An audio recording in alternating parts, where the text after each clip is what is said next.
परिवार कभी नहीं देता भाई।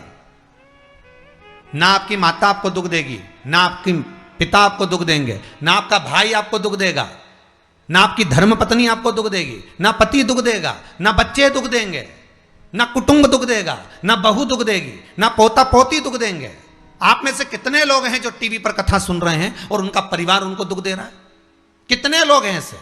कभी विचार करना एकांत में बैठकर कि आपको ना आपकी पत्नी दुख दे रही है, ना आपको आपका पति दुख दे रहा है, ना आप अपने पति को तलाक दे रहे हो, ना आप अपनी पत्नी को तलाक दे रहे हो, ना आपका बेटा आपको दुख दे रहा है, ना आपकी बहू आपको दुख दे रही है, ना आपका कुटुंब के लोग, परिवार के लोग, भाई आपको दुख दे रहा है। ये कहीं नहीं हो सकता। भाई भी आपको दुख नहीं दे रहा, ना आपके परिवार वाले, ना नातेदार, ना रिश्तेदार, ना मित्र, ना सखा, ना दोस्त, कोई आपको दुख नहीं देता। ये शिव महापुराण की कथा कहती है हमको लगता है कि हमारे परिवार वाले दुख दे रहे हैं, हमको लगता है हमारी बहू हमें दुख दे रही है, हमें लगता है हमारी सास हमें दुख दे रही है, हमें लगता है हमारा पति हमको दुख दे रहा है, हमें लगता है हमारे कुटुंब वाले हमको दुख दे रहे हैं। पर शिव महापुराण की विद्येश्वर संहिता कहती है ये कोई आपको दुख नहीं देते, दुख आपका पूर्व का कर्म आपको देता है। ये जितने भी मिले हैं ना आपको, रिश्तेदार, नातेदार, कुटुंब, भाई, बंधु, सखा, पत्नी, पति, पोता,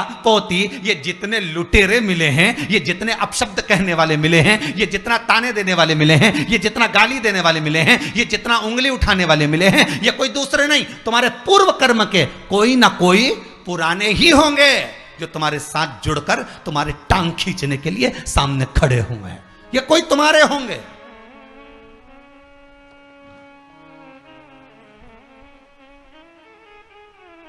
तो ये सब दिमाग से निकाल दीजिए आप, आपके ये चित्तवृत्ति बुद्धि से ये बात सब निकाल दो। जितने लोग कथा सुन रहे हैं ना, अपनी बुद्धि से निकाल देना कि मेरी बहू मुझे गाली दे रही है। हाँ, तूने किसी गाय को रोटी नहीं दी और दी भी होगी, दूसरी बार गाय आ गई होगी तो डंडा मार के भगा दिया, वही बहू आई है, वाणी के डंडे कुदा रही है।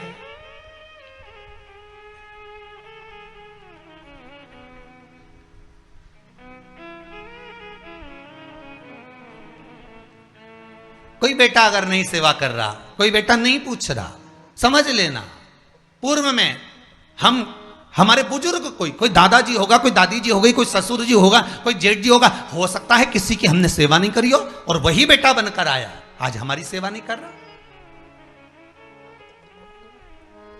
मत बुरे कर्म कर बंदे वरना पछताएगा, भगवान की आंखों से तू बच नहीं पाएगा, तू बच नहीं पाएगा।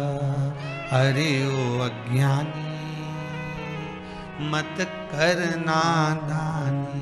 बचना नहीं है, बहुत ये हमें लगता है गुरुजी मेरी बहू बहुत परेशान करे, गुरुजी मेरी सास बहुत परेशान करे, मेरा भाई मेरी प्रॉपर्टी खा गया, मेरा भाई ये लेकर चले गया, मेरे ससुराल वाले ऐसे, मेरे रिश्तेदार ऐसे, मेरे कुटुंबी ऐसे, मेरे कबीले वाले ऐसे, मेरे ये ऐसे। तो हमको लगता है कि ये अपने ऐसे।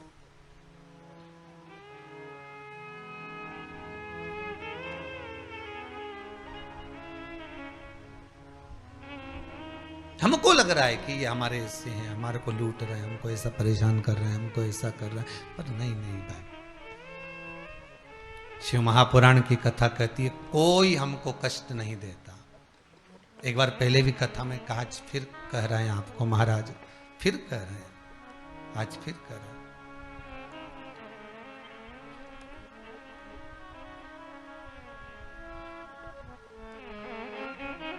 आपको फिर निवेदन कर रहे हैं, बीमार हुए देवास में, बीमार हुए भोपाल में, बीमार हुए सीहोर में, बीमार हुए कहीं, डॉक्टर को दिखाने जा रहे हैं इंदौर, डॉक्टर को दिखाने जा रहे हैं भोपाल, डॉक्टर को दिखाने जा रहे हैं देवास, मुंबई, पुणे, जहाँ तहाँ हम डॉक्टर को दिखाने के लिए जा रहे हैं। वहाँ हॉस्पिटल में हमने सुई लगवाई, इंजेक्शन लगवाया, वहीं से कहीं कुछ चीरा फाड़ी कर दी, ऑपरेशन कर दिया। जरा विचार करना कभी एकांत में बैठ कर कि रहते यहाँ थे, दवाई लेने पहुँचे वहाँ, इंजेक्शन वहाँ लगवाया, बताओ ऑपरेशन वहाँ करवाया। तो ते सारे हॉस्पिटल, कहीं ना किसी ने कहा सूरत भी जा सकते हो, किसी ने कहा अहमदाबाद चले जाओ, किसी ने कहा वहां चले जाओ, कोई कहे पूना चले जाओ, कोई कहे मुंबई चले जाओ, कोई कहे इंदौर चले जाओ, कोई कहे भोपाल चले जाओ। पर रहने वाला कहाँ का और जाकर ऑपरेशन करवा रहा है कहाँ पर? विचार करिएगा। रहने वाला कहाँ का और इंजेक्शन लगवा रहा है कहाँ जाकर? जरा विचार करिएगा।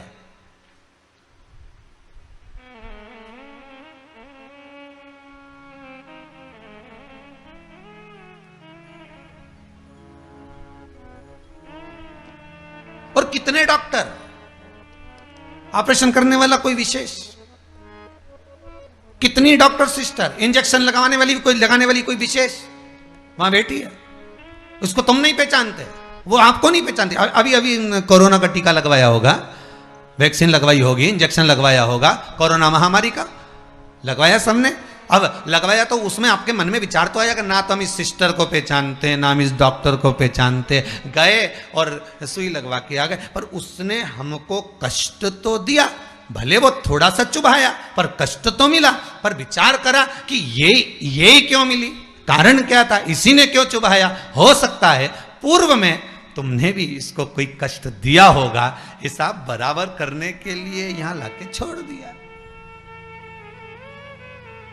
वो दुनिया के लोगों ने कहा है ना कि ये कोरोना महामारी को उपजने वाला, वो चीन के ऊपर लोगों ने कहा कि उन्होंने इस कोरोना महामारी को प्रकट कर, अब उनने तो कर दिया, उनने तो संसार में विनाश का कारण बना दिया। पर फिर प्रकृति ने क्या करा आज की स्थिति में? प्रकृति क्या कर रही है फिर? वो भी अंदाजा लगा। कहीं मालूम पड़े मिट्टी हवा में उड़ रही है, ऐसी उड़ रही है गीली कि सब गाड़ी ने बंगला सबके धो दिया उसने। फिर बचा कुचा था, पानी की बाढ़ आ गई। अगर हम दूसरे को कष्ट दे रहे हैं, हम दूसरे पर उंगली उठा रहे हैं, हमने एक उंगली अगर किसी पर उठा दी, हमने उंगली उठाकर कह दिया वो ऐसा है, उसने ऐसा करा, उसने वैसा करा, हमने एक उंगली उठा दी, भले तुम विद्वान हो, भले तुम्हारे में विद्वत्ता है, पर हम किसी पर अगर एक उंगली उठा रहे हैं तो ये 3 उंगलियां हमारे भीतर जा रही है कि अपने अंदर झांक कर देखो कि आप कैसे हो। अपने भीतर झांक कर देखिए कि आप में क्या तत्वता है। जो हम दूसरे में कुछ खोट देख रहे हैं तो हम में कितना खोट भरा होगा, हम में कितना कपट भरा होगा, तभी तो सामने वाला कपटी नजर आ रहा है। जैसा चश्मा लगाओगे सामने वाला व्यक्ति वैसा ही तो दिखेगा। लाल कलर का लगाओगे तो लाल दिखेगा, काला लगाओगे तो काला दिखेगा, पीला लगाओगे तो पीला दिखेगा। नेत्रों में जो काम, अगर अहंकार है तो अहंकारी दिखेगा, लोभ है तो लोभी दिखेगा, वासनावान है तो वासनावान दिखेगा, तृष्णावान है तृष्णावान दिखेगा, चोर है चोर दिखेगा, कपटी है कपटी दिखेगा, बेईमान है बेईमान दिखेगा, अज्ञानी है अज्ञानी दिखेगा। आपकी दृष्टि जैसी होगी सामने वाली की सृष्टि वैसी ही नजर आएगी, सामने वाला व्यक्ति आपको वैसा ही दिखेगा। आपका चित्त अच्छा है, आपका मन अच्छा है, आपके दिल अच्छा है, आपके भाव अच्छे हैं, सामने वाला भी वैसा ही नजर आएगा। भगवान कृष्ण ने भेजा था दुर्योधन को अच्छा ढूंढने के लिए, एक अच्छा नहीं मिला। युधिष्ठिर को भेजा था पूरी पृथ्वी पर से कोई बुरा व्यक्ति ढूंढ कर लाओ, युधिष्ठिर को बुरा नहीं मिला, क्योंकि उसकी युधिष्ठिर की बुद्धि में, चित्त में ये भरा था, उनकी वृत्ति में ये भरा हुआ था कि बुरा कोई है ही नहीं, संसार में कुछ ना कुछ अच्छाई दिखी जाएगी। बुरा जो देखन में चला बुरा न मिलिया कोई। हम देख रहे हैं, हम चित्तवृत्ति से, हम विचार।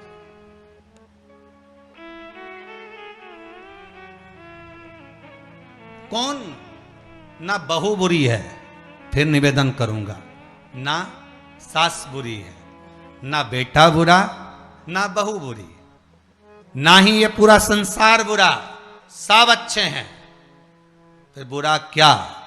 अपना कर्म जो हम कर कर आए हैं, उस कर्म का भोग संसार में आकर भोगना पड़ेगा। एक रोटी भी हमको खाने को मिल रही है तो हमारे पूर्व के किए हुए कर्म के अनुसार मिल रही है। दुख भी अगर हमको मिल रहा है तो हमारे पूर्व के कर्म के अनुसार मिल रहा है। सुख भी मिल रहा है तो हमारे पूर्व के कर्म के अनुसार मिल रहा है। हम जैसा कर्म करें उसके अनुसार हमें फल मिल रहा है।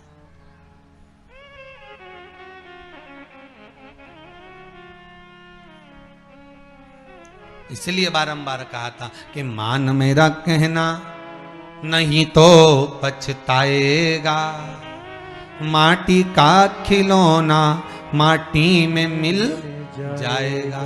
हेट बूट सूट सब यहीं रह जाएगा और माटी का खिलौना माटी में मिल जाएगा। ये हेड रह गया, ये बूट रह गया, ये सूट रह गया, सब पड़ा की पड़ा रह गया, सब धरा की धरा रह गया। इसका मूल तत्व क्या है? इसकी महत्वता क्या है?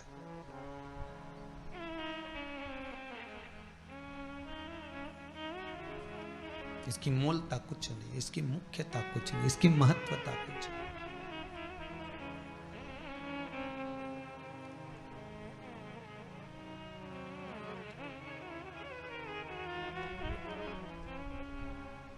किले भोले का नाम,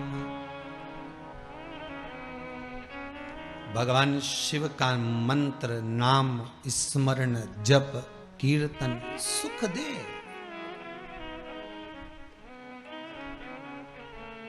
और वो सुख कोई साधारण नहीं हो सकता। वो सुख का आनंद, वो सुख का भाव बढ़ता चले जाता है, आनंद बढ़ता चले जाता है।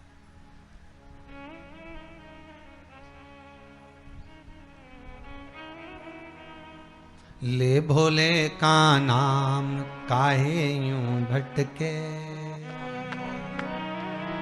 मिलता है आराम काहे यूं भटके। इस शिव का नाम लेकर हम जब शंकर का नाम लेकर जब अग्रण्य हो जाएं, प्रेशर खोलिए महाराज, प्रेशर खोलिए। हम शिव का नाम लेकर जब अग्रण्य बढ़े, आगे बढ़े,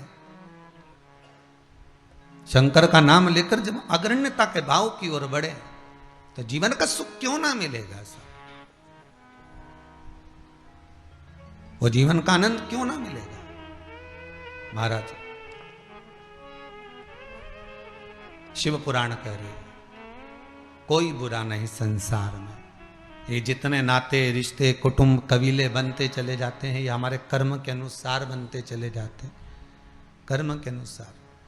ये कोई दूसरा बनाता नहीं है। जैसा पूर्व में कर कर आए हो, वैसा आपके सामने आपका व्यवहार सामने वाले का प्राप्त होगा, वैसा व्यवहार प्राप्त होगा।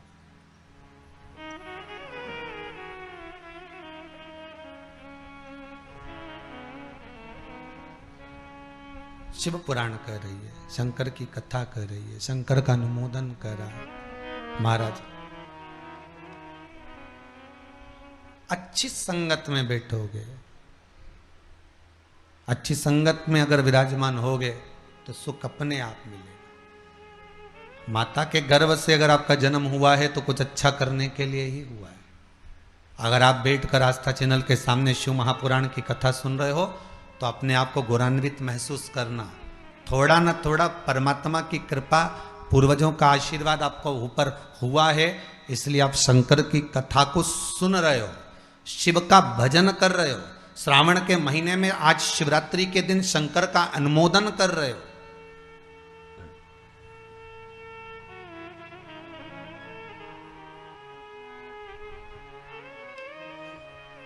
घर में 4 बहुएं होती हैं, 5 बहू होती है, 6 बहू होती है। सास 6 बहू को बोलती है कि जाओ पानी लेकर आओ, अरे बोलो जम के जरा, नहीं बोलती ना। सास किसी एक का नाम लेगी, ए बेटा, ए लाली, एक बहू का नाम लेगी और उसको पुकारेगी और पुकार कर कहेगी जरा मेरे लिए 1 गिलास पानी ला दे बेटा। बहू जाएगी, पानी ला कर देगी। अब सास ने वो 3 को क्यों नहीं बुलाया रे?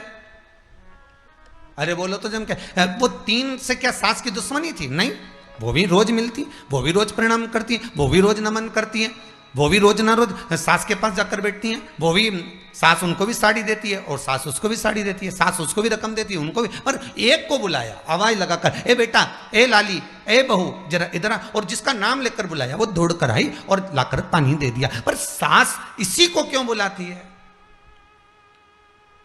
4 बहू में से इसी बस बहू को आवाज क्यों लगाती है? बस उतना तुम अंदाजा लगा कर रखो कि सास इसी को ज्यादा क्यों बुलाती है, इसी से बात क्यों ज्यादा करती है। ना तो उसने कुछ दिया, ना इसने कुछ दिया, ना कोई बात। पर कुछ बहू में, 4 बहुओं में, 4 बेटे में कोई एक ऐसा होता है जिससे सास की अच्छी पटती है। उसी तरह भोलेनाथ भी परिवार में उसको देख लेता है जिससे शिव की अच्छी पटती है, उसी को बिठाता है कथा में।